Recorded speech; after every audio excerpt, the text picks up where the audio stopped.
Hello all, my name is Benjamin Ehlers, and I'm going to tell you why your library does not need a makerspace. This is a somewhat unorthodox position coming from me, someone who has spent most of their career involved with education, computer science, and piloting makerspace programming in libraries. Let me be clear, I love makerspaces. I love what they represent, and I love what they do. But they also can be intimidating, resource-intensive money pits that present an enormous opportunity cost even when done well. My key message is this. You do not need a makerspace to accomplish any of the outcomes associated with makerspaces. By carefully considering your available resources, the needs of the community, and the most effective ways to link those two things together, you can achieve all the same outcomes. First off, let's take a quick look at what makerspaces are. The Oxford English Dictionary, my favorite way to start any presentation, defines a makerspace as a place in which people with shared interests, especially in computing or technology, can gather to work on projects while sharing ideas, equipment, and knowledge. That sounds reasonable, but I am going to share a couple others just so we can push back on that a little bit. Makerspaces.com defines the term as a collaborative workspace inside a school, library, or public or private facility for making, learning, exploring, and sharing that uses high-tech to no-tech tools. And finally, the Cambridge Dictionary shares a similar perspective, a place where people can come together to create or invent things, either using traditional crafts or technology. The key elements that these definitions share are fairly obvious. 1. There are people. 2. These people are engaged in making and creating stuff. And 3. There's an opportunity for people to share knowledge related to the stuff that they are doing with other people in that space. I mean, really, if you take a step back from the emphasis on the specific place, these ideas apply equally well to any good library program, and everyone here has plenty of experience running those. So, let's take a look at the tips. Tip 1. We are all makers. This is what the Oxford definition underemphasizes and why I love the Cambridge definition so much more. Making isn't all about robots and coding. It's also music, knitting, trading seedlings, whittling, pickles, car repair, homebrewing beer, and on and on. Making is, at its heart, the act of taking control over the manufacture and maintenance of stuff, anything really. Implicit in the act of taking control of these processes is the acquisition of a host of other valuable, transferable skills, including project planning, problem solving, and creativity. And yes, creativity is absolutely a learnable skill. As I go through this presentation, I will throw around buzzwords like 3D printers, robots, or STEAAM, but these are just terms that are artifacts associated with makerspaces. We should always try to connect back to the defining characteristics of what that space I just said to you that you don't need is. And that's people coming together to make things. The biggest reason I personally feel this message is important is that makerspaces, especially those described by the Oxford English Dictionary with their emphasis on technology, are kind of implicitly coded as male spaces. And moreover, by excluding traditional manifestations of knowledge, a lot of people are discouraged from seeing themselves as users of those spaces. For example, one time I found myself talking about 3D printers with a coworker. This tech stuff is too complicated and goes way above my head, she would say. And yet, she was also an accomplished sewer and was able to thread a sewing machine with her eyes closed. The complexity of these two machines aren't all that far removed, and by emphasizing the knowledge that she had already developed throughout her life, I was able to show her that this was just a different manifestation of a process she had already mastered. Which leads me to point 2. Tip 2. Things do not teach kids to code. People teach kids to code. I say code here, but it applies equally to any skill. There have been thousands of products out there that make exactly this promise, teaching kids to code. I've had the pleasure of putting many of these products in front of kids, occasionally my own, and almost without exception, none of these platforms have, on their own, taught kids how to code. If these products lived up to their marketing hype, we would be awash in a sea of web developers right now. The most important element of a makerspace isn't the equipment. It's the people that gather there to build and share knowledge, and this includes staff. It doesn't matter how much you spend on something if you don't have a structured, scaffolded, and fun series of programming to support it. The first major barrier to getting quality programming isn't your shopping list, it's cultivating the requisite knowledge to facilitate positive learning outcomes. Does this mean that you or your staff need to go out to night school for computer science? No. Remember tip 1? We are all makers, and there is room to explore anything and everything. Your best resource is your staff. Start with their passion projects and find ways to build and develop knowledge around that. It's also worth reaching out to local high schools, colleges, universities to find student mentors. You might even find school faculty that are willing to help out. And finally, you can also look for volunteers within your larger community. They already possess a wide range of expertise that may not include stuff like web development, but what about bicycle mechanics, welders, bakers, carpenters, gardeners? Even if they can't donate their time, they might be able to help with equipment donations or broker access to other spaces like workshops and kitchens. Tip 3. Know what outcomes you want to support before you invest. Focus on the goals and ask yourself, what is it that I want people to walk away with? Okay, story time. Once upon a time, we had invested in 10 Raspberry Pi kits with the idea that people would use them to learn to code. Once we unboxed the first one, we started to really get a sense of how short-sighted we were. Each Raspberry Pi also required a monitor, so you could see what you're doing, and an HDMI cable to connect it up to the Pi, and a mouse so you can click around stuff, and a keyboard so you can type in commands, an Ethernet cable because you need the internet, but that means you need a router to plug that into, and you also need an SD card configured with the operating system so you can do all this stuff, which of course needs to be downloaded an image using a different computer, which means you also need to have an SD card reader to do that. And then of course if you want sound, you need speakers or a monitor that supports HDMI audio, and so after getting all of that together, you can finally sit down and begin the process of learning how to code. Or we could have just used the computers we already had lying around, or our phones, or anything really. If the goal was just coding, the Raspberry Pi is a very inefficient way of getting there. Don't get me wrong, Raspberry Pis are amazingly powerful pieces of equipment, but they were poorly aligned with our goal. We confused get stuff to help people learn to code with our actual goal, which was help people learn to code. So, what works? If you want kids or people to learn to code, Scratch is amazing and free. Seriously, if you have never played around with it, clear your weekend calendar and dive into it. Twine is another great way to introduce scripting in HTML through the lens of choose-your-own-adventure interactive fiction. Let's take a look at another popular Makerspace equipment category. Want to focus on robots? Great! But let's break it down a little bit. Are we talking about building robots or programming robots? Or are we talking about physical computing, which is interfacing code with sensors and motors that respond and influence their environment? Each outcome has a different set of tools that best supports these approaches, but when your tools aren't easily aligned with your outcomes, the impact of your programming might suffer.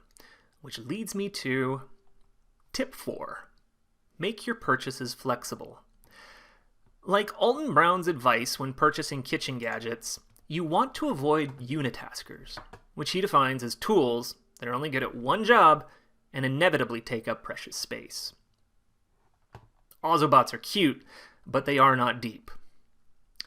The majority of their use will consist of kids scribbling a few lines on a sheet of paper or the table and then calling it a day. Cubelets are great, but most kids will just smash them all together and see what happens and then get bored. Spheros will, on average, spend 92% of their battery life spent being driven around like a remote control car. Bloxels make a bold promise around designing video games, but most kids will realize that it's easier to just use the app, and now you're stuck with 1,000 plastic cubes that aren't even good at the job they were designed for. STEAAM programming is more than just playing with toys, although I do not want to discount the importance of play for the sake of play. Moreover, for anyone in the audience right now that has some of these things sitting in your closet, I am being a little bit hard on them. All of these platforms I mentioned can serve as a substrate for quality learning, which we are focusing on thanks to tip 3, know your outcomes. But you might have to work harder to dovetail them into supporting other learning outcomes. For example, exploring variables with an Autobot is doable, but there are way better ways to introduce the topic. In the end, you want to consider a platform's full range of applications, learning outcomes, and target demographics before making any purchases. If the choice was between 5 Chromebooks or a laser cutter, ask which tool supports a broader range of programming. Caterpillars are great, but they only have a narrow appeal to kids pre-K to grade 2 or so. Here's an example of what I mean by flexibility. I've used LEGO EV3 kits to facilitate programming for kindergartners through to adults. The adult stuff is easy. As you're observing right now, adults are quite content to be lectured at for hours on end, though I promise I'll keep this short. What I love about LEGO Robots is that it is a full package that includes everything from simple engineering through to advanced computer science and every combination and permutation in between. So when I was using LEGO Robot kits with kindergartners, I just kept it simple, focused on building things that moved in order to get the kids used to the way that the bits all work together. We ditched the robot brains and focused on building soapbox derby gravity-powered rolling vehicles. Kids are encouraged to iterate on their designs, borrow ideas from each other, experiment with different techniques, and then later that same kit was used by some teens to build a machine that launched paper airplanes. Put another way, flexible equipment can be adapted to meet the learning objectives you want to prioritize, rather than forcing you to adapt your learning outcomes to the limitations of your equipment. Flexible purchasing also applies to the infrastructure of your library. There's a reason my presentation's titled, "You Don't Need a Makerspace," and that's because there are all sorts of creative ways to pack tons of functionality into libraries of every shape and size. Get everything with wheels attached. It's a lot easier to clear out an area to work if the tables can roll away. If it doesn't come with wheels, think about putting wheels on them. Or put those things on other things that have wheels, like a book cart or a trolley. Have a healthy collection of extension cords to get power to every corner of your library. You don't need a makerspace when any space can be a place for learning. Tip 5. Beware of hidden dependencies. Bloxels require an app to work, which means you need iPads. The new LEGO Mindstorms Inventor Kit requires new Macs because the software won't run on old operating systems. Remember that story I told you about the Raspberry Pis earlier? They were basically a treasure map for hidden costs. Dependencies can also lead to chunks of your investments becoming obsolete. We once bought a number of iPad stands so we could facilitate stop-motion animation programming using the LEGO stop-motion app. LEGO then later killed the app, and there were no alternatives that were as good for our target audience. And thus, the iPad stand sat in the closet for a long time. The biggest hidden dependency? Staff capacity and knowledge. An Arduino kit is a pretty powerful learning platform, but unless you have a staff member who has been given the time and space to learn how to debounce a switch, that kit's going to have a much more difficult time making a meaningful connection with your patrons. When you introduce a new piece of kit into the library, make sure that everyone has a chance to interact with it. Give ample off-desk time to read the manual, start a project. Let them take it home for a week. Incorporate it into a staff meeting. Facilitate an office challenge. I've seen stuff languish in a closet simply because people were afraid that if they stood too close to it, someone might ask them a question about it. There's also a critical corollary to this. Tip 5.1, create synergies between your equipment purchases. A digital conversion station is just a few pieces of equipment away from becoming a full audiovisual and music production environment. For example, a desktop computer just needs a simple video capture card or a USB dongle plugged into a VCR. Dongle, $50 to $100. VCR, basically free. And now people can easily convert their old VHS tapes into a digital format. Add in a scanner that supports negatives, and then you increase the potential uses for that station. Maybe you add in some video and photo editing software too. If it's a Mac, then iMovie and GarageBand are free. There's some great photo editing suites that are way cheaper than Adobe Photoshop. For example, Affinity is just $35. Maybe after that, you can add in a MIDI keyboard for less than $100. Now people can make their own songs in GarageBand. A USB microphone, like this one, pretty cheap. Maybe $50, and now people can do audio. And they can add voiceovers to the movies they're editing. An audio interface lets people plug in their own instruments. Those can be pretty affordable. Maybe think about adding a digital art tablet to help people do photo editing more easily. Remember that software you bought so people can edit their photos? Now artists can practice drawing with it, since you already got that same software earlier. So the point I'm making is that many of these steps can happen in any order, or even wait indefinitely until funding is in place for the next piece of the puzzle, or skipped entirely depending on the needs of your library. Look at the things you've already invested in and seek to expand their functionality through small, incremental acquisitions. Remember that point I made earlier about the importance of staff capacity and knowledge? It works the other way too. If you have a staff member or volunteer with a unique skill set, think about investing in that person to help them share that knowledge with other staff and patrons. I mentioned this a bit earlier, so here's a little more context. Google famously lets their engineers spend a large portion of their time on passion projects. And I think it's a great model for libraries to follow. Letting people spend time on things that they love doing improves job satisfaction, but it also enriches the variety of knowledge made available by the library. A knitting club is a lot easier to spin up when you already have a knowledge base to tap into. You can't buy that off Amazon. Tip 6. Hiding something in the closet is no different than it being broken, stolen, or not existing. Develop strategies to help ensure that your stuff gets in the hands of the people that will benefit most from its use. Make things available for in-house use by checking them out to patrons during visits. Or leave things out for passive programming, for example, by creating a station with a simple prompt that's appropriate to the thing. At the very least, think of ways to communicate to patrons that these resources exist and are available. For example, signs on the desk that say, "Hey, ask us about our widgets." Remember those Raspberry Pis we bought? We didn't have the resources to use all 10 of them for a library program. So instead, we circulated them as smaller kits in the community. This had a few benefits.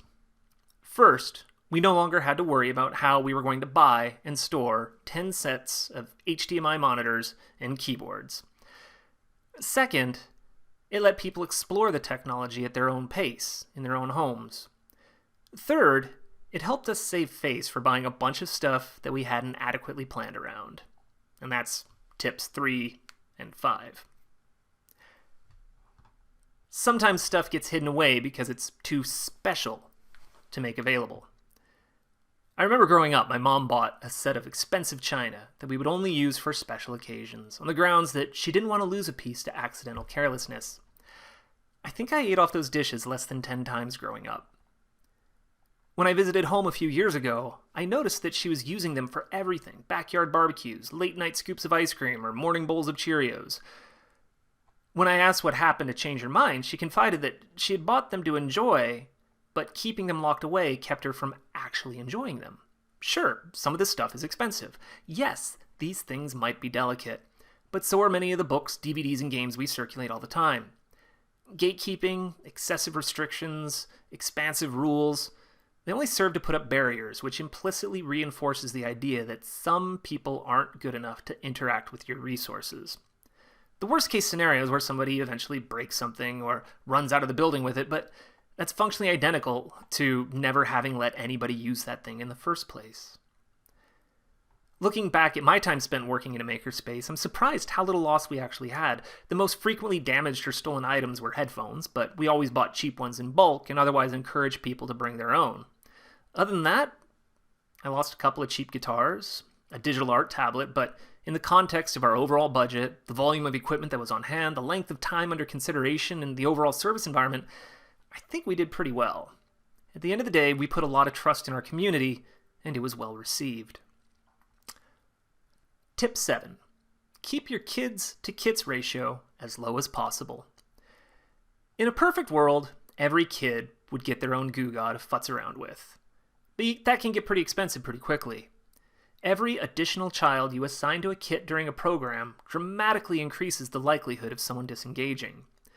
It doesn't mean buy more of everything. You don't need a makerspace, and you don't need to blow the budget on 10 of everything either.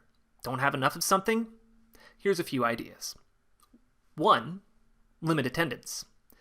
This one's tricky because nobody likes leaving kids out of a program, but if you have enough resources to support around 6 participants, it might be better to cap the program at that number. Of course, you can also, alongside that, 2, run more sessions. This is time-consuming, but if you are running twice as many programs at capacity, you can also use this information to drive funding conversations down the road. 3, keeping in the spirit of tip 6, don't hide stuff in closets, find ways to make it available for on-the-floor use. 4, you can include adjacent technologies that support your outcomes. Tip 3 again. If your program involves getting a robot to make a shape on the floor, include other types of robots too. For example, if you only have one Sphero, or a couple of Ozobots, maybe a Dash or a Caterpillar lying around, have different groups try to solve the same problems with each one. Participants can then discuss the differences between each platform and the relative strengths and weaknesses of each. And if you can't find similar stuff to support larger problems, ask around. More on that later. Tip 5, make the program more project-oriented in order to accommodate a variety of different skills and roles. For example, if you only have a couple robots, one group of kids can focus on designing obstacles while other kids focus on programming. The more roles you can assign, the more engaged the kids will be. One of my favorite roles to give kids in a group project is researcher, where they're supposed to go from group to group, make observations, ask questions about what the others are doing and what's working well or not, and then bring that information back to the group to improve their own projects. And then finally, 6, you can stretch projects out over a longer time span to incorporate different aspects into the project. For example, one that they use in schools a lot is producing a commercial or a piece of video content. There's scripts to write, props and costumes to build, audio to record, video to film, timelines to edit. This has the added benefit of developing those larger competencies that I mentioned back at the beginning: problem solving, project planning, creativity. Also, connecting the work to a meaningful outcome creates an engaging context for the work. Tip 8. Don't invest in something if there are more important problems facing your library.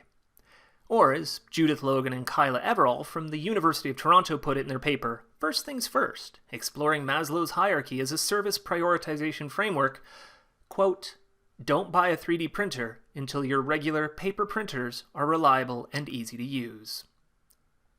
There's an endless list of competing priorities facing libraries, and even the most well-resourced library can find difficulty balancing all of them successfully. This is what I was implying at the beginning of the session when I perhaps unfairly characterized makerspaces as resource-intensive money pits that present an enormous opportunity cost. There's a lot more that goes into a makerspace than just money. There's the physical space that these resources occupy, staff time, programming availability, training and development support. As you pursue supporting those outcomes, it's important to keep in mind the things that might be getting sidelined as a result. But again, if you take anything away from this presentation, it isn't you don't need a makerspace because it's expensive and difficult. It's you don't need a makerspace because there are other ways to create opportunities for people to come together to make things. It's not an either-or dichotomy to navigate. Remember tip 3. Once you have identified the outcomes you want to support, these conversations become an exercise in creative problem solving.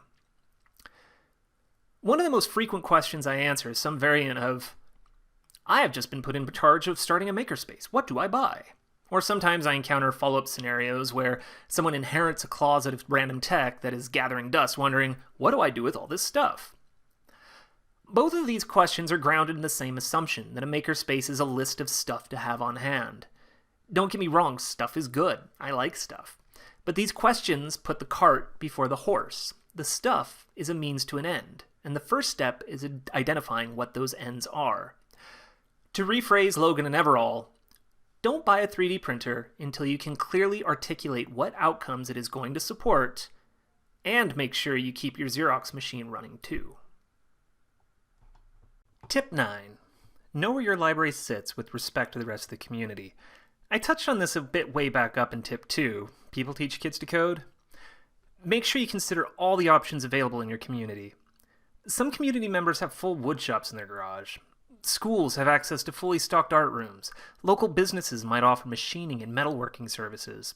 Churches and community halls have full kitchens. Instead of duplicating services, think about how you can partner with an organization to develop programming opportunities that leverage the strengths of everyone involved. For example, libraries have done food literacy programming in conjunction with community kitchens. Libraries have offered classes on everything from starting seedlings, sponsored by a local nursery, to learning to knit, sponsored by a local fabric supply store, to bicycle repair, sponsored by a local hardware shop, to cooking classes, sponsored by a local restaurant. These classes offer practical skills and allow local businesses to strut their stuff while being good community partners. Sometimes the programming can even happen off-site at the place of business, further reinforcing the library's role as a community activator. Finally, tip 10. You don't have to go it alone. Look to other libraries for support on programming ideas, training, kits, shopping lists, equipment swaps. Remember tip 6 about all that gear sitting in closets for weeks or months on end? Float it out to other libraries. Coordinate purchases, work out joint custody agreements with libraries from neighboring communities. Communicate with your regional library system to plan for the next big thing that might support learning outcomes for a broad range of stakeholders. For example, 10 years ago when 3D printers started to go mainstream, the hype was that there's going to be one in every house. Since then, 3D printers are an order of magnitude cheaper. The one on my desk is $150, and are much easier to operate. And yet, despite this progress, I feel pretty comfortable saying that every home does not need a 3D printer. Why? Well, now lots of people know someone with a printer, or have access to one through work or school, or can just get their prints done through a commercial service. The same thing applies to all sorts of other equipment purchases in the library. With a bit of planning and communication, every library doesn't need its own printer, just like it doesn't need its own fleet of robots or whatever. Don't go it alone also applies to how you approach learning and supporting the exploration of all these potentially new services and pieces of equipment. One of my favorite mindsets for working on the cutting edge of library services is that of co-learning, where there are no experts or teachers, just individuals working cooperatively to try and figure stuff out as they go. Throughout this presentation, I've intentionally avoided the use of the word teach. It implies a highly asymmetric relationship that runs the risk of placing unreasonable expectations on people who are just coming into this knowledge themselves. Of course, I did use the word teach in Rule 2. Things do not teach kids to code, people teach kids to code, but this was only because I was pushing back against the hype that often confuses the things that support learning with how people learn. You don't have to be an expert at everything because there are tons of resources out there. All it takes to be a great co-learner is curiosity, a bit of patience, and the willingness to explore new stuff with other interested people. Let me put it another way using a Simpsons reference. Homer was worried about how they were going to make enough money to pay for something when Marge cheerfully volunteers to start teaching piano lessons. "But Marge, you don't know how to play piano," Homer replies. Marge's response was, "It's easy. I just have to stay one lesson ahead of the kids." Marge's plan may fall short of what it takes to be a teacher, but it's a perfect encapsulation of what it takes to be a great co-learner. Staying one lesson ahead might just mean watching an introduction video, or reading a Wikipedia article on something, or skimming a forum post about things I wish I knew when I first started out. The beauty of Marge's scheme is that she only has to commit just enough time to help her students along, and she inevitably learns something in the process too. The biggest problem in her approach is that she's misrepresenting herself as an expert. My suggestion is that we address that particular elephant in the room right from the start.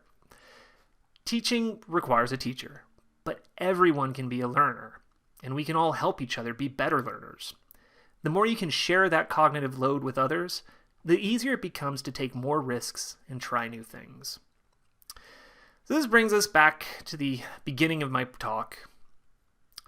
STEAM programming and making in libraries isn't going anywhere. Libraries are, at their core, places of community learning. But you don't need huge budgets or dedicated spaces to support this kind of learning if you focus on the outcomes that you want to support and remember the purpose of a makerspace. The purpose of a makerspace is to present people with an opportunity to explore their interests through hands-on, creative projects. Makerspaces support a culture of curiosity and creativity, encouraging their users to take control of their relationship to everyday objects. You don't need a makerspace to do that because you already have a library.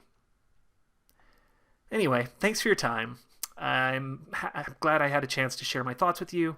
If you have any further questions, feel free to reach out to me directly at behlers@yrl.ab.ca or my personal address, ben.ehlers@gmail.com. I look forward to any questions, comments, and talking about this more.